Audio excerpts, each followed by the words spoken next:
Start. Localhost, Zom, HDDocs, tapos right click, show na git bash, tapos git clone,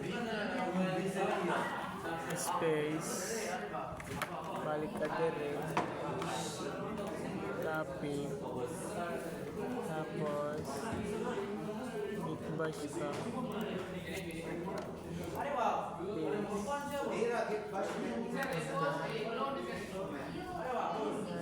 then man na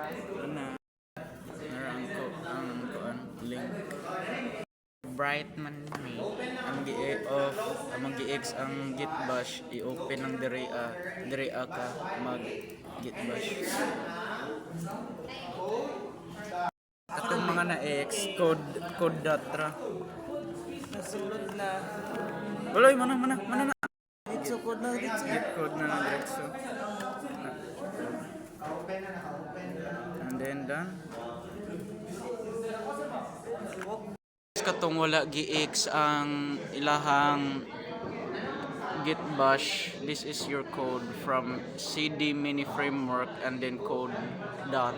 But katong naikis ang code kanira ang inyuhang ibutang sa git bash.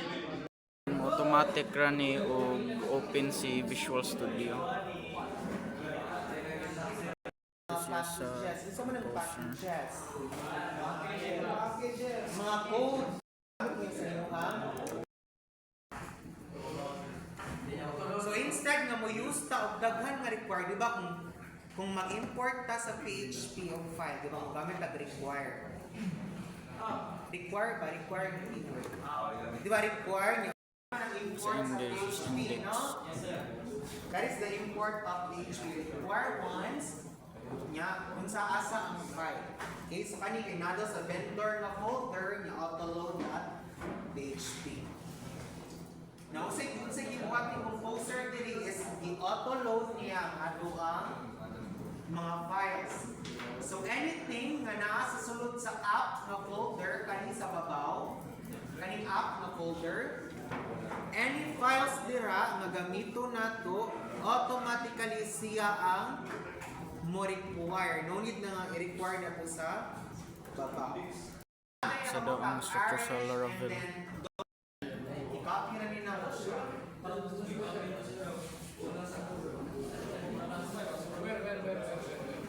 Shift insert.